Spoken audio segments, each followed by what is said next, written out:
কি হয়েছে আমি জানিও না, আচ্ছা বাট আমি মাফ চাই সমান। আচ্ছা ওনার জীবনে রোম্যান্সের খুব অভাব, নাইলে সারাক্ষণ খালি রোমান্টিক, তখন থেকে একই প্রশ্ন, রোম্যান্স রোম্যান্স রোম্যান্স। বলো।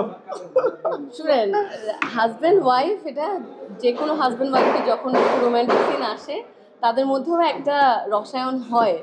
এটা আপনি বিবাহিত? এই সিনেমা জন্যই হলে জানেন রসায়ন না। হয়। বিয়েটা করে ফেলেন, তাহলে তাড়াতাড়ি জেনে যাবেন। বাসায় বায়োলজি না। আমি সবসময় একটা জিনিস বিশ্বাস করি, সেটা হচ্ছে যেই সংসারে রাগ অভিমান ঝগড়াঝাটি নাই, ওখানে কোনো গলদ আছে। তো আমাদের অনেক ঝগড়াঝাটি হয় ভাই, বাট না, কাজ নিয়ে কখনো হয় না। যেহেতু আমিও এই অঙ্গনে কাজ করি, ও এই অঙ্গনে কাজ করে, আমরা দুজন দুজনের কাজের জায়গাটা বুঝি। তো ও আমারটা রেসপেক্ট করে, আমি ওকে রেসপেক্ট করি, এবং একজন আরেকজনকে আরো ভালো করার জন্য যা যা করা দরকার আমরা চেষ্টা করি দুইজন। এটা ইজি, সরি বলবেন সারাক্ষণ। এটা কঠিন কাজ, রাগ অভিমান সামলানোতে আরফিন জিলানী বস। আমি শুরু থেকে মাফ চাইতে থাকি, কি হয়েছে আমি জানিও না, আচ্ছা বাট আমি মাফ চাই সমান। আচ্ছা এটা আসলে আপনার মাফ চাওয়ার যে আর্টটা, এটা আপনি যত সুন্দর করে রপ্ত করবেন আপনার সময় তত কম লাগবে। আপনি কি সহজে এরকম ইয়েতে যান? কি হয়েছে? ক্ষমা করে দেন, মাফ করে দেন? সহজে ক্ষমা করে দিই মানে আপনার অভিমানটা কতক্ষণ স্থায়ী থাকে এটা জিজ্ঞেস করেছে। আমার অভিমান কতক্ষণ স্থায়ী থাকে ভাই, মোবারক ভাই? এটা ডিপেন্ড করে তো ঘটনাটা কি।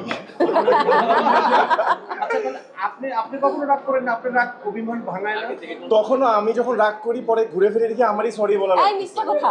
না, এই মিথ্যা এটা কথা। আমি খেয়াল করছি যে আমি রাগ করি, রাগ করার পর দেখি ও অভিমান করে যে আমি আচ্ছা, কেন রাগ আপনারা করি। কি আসলে আমাদের ঝগড়াঝাটি নিয়ে সালিশ বসাইছেন? প্রশ্ন আছে আপনাদের সবাইকে, আপনাদের উৎসবটা কেমন লাগলো? একেবারে সঠিক অনেস্টলি প্রশ্ন। বলুন। আমি উড়াধুরা দুষ্টু, সেটা কিন্তু স্টেজে, বাট রিয়েল লাইফে কি আমি আসলে তাই? রিয়েলের পুরো উৎসব টাইপের। আমি পার্সোনালি খুবই সিম্পল একজন মানুষ, ওর সাথেও খুব মানে একজন সাধারণ মেয়ে বউ হিসেবে যেভাবে সংসার করবে ওভাবে সংসার করি, একসাথে দুজনের কাজে মনোযোগী থাকি, কাজ করি। স্টেজ লাইফটা একদম আলাদা। স্টেজটা আসলে মানে মঞ্চে মানুষ যা দেখতে চায় তা করতে হয়, এবং মঞ্চে আমি উপভোগ করি ওই পাগলামি বলেন, উড়াধুরা বলেন, দুষ্টুমি বলেন, ওটা আমি উপভোগ করি। কিন্তু মঞ্চের বাইরে আমি একদমই অন্যরকম একজন মানুষ।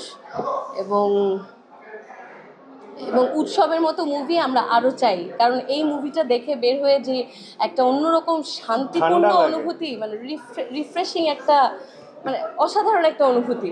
সো আমার মনে হয় তানিম নূর ভাইয়ের এই উৎসব দেখার পরে আরও যারা তরুণ মেকার যারা আছেন তারা আরও অনেক অনুপ্রাণিত হবেন এরকম সিনেমা আরও বানানোর জন্য, এবং এরকম আমরা হলে এসে আরও দেখবো ইনশাআল্লাহ। ইনশাআল্লাহ।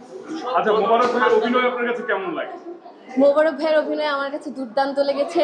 আর এটা একজন বউ হিসাবেও অসাধারণ লেগেছে, আর দর্শক হিসাবেও খুব ভালো লেগেছে। কারণ আমার কাছে যেটা মনে হয়েছে যে মোবারকের আরও যেই ছোটোবেলা চরিত্র ছিল সেখানটাও তো সেই করেছে। তো একদম ছোটোবেলায় যে ইয়াং চটপটে স্বভাবটা ওইটা দেখানো, আর একটু বড় হওয়ার পরে একটু ম্যাচুরিটি আনা, এই যে ট্রানজিশনটা ও খুব সুন্দর করে স্ক্রিনে সেটা ফুটিয়ে তুলতে পেরেছে।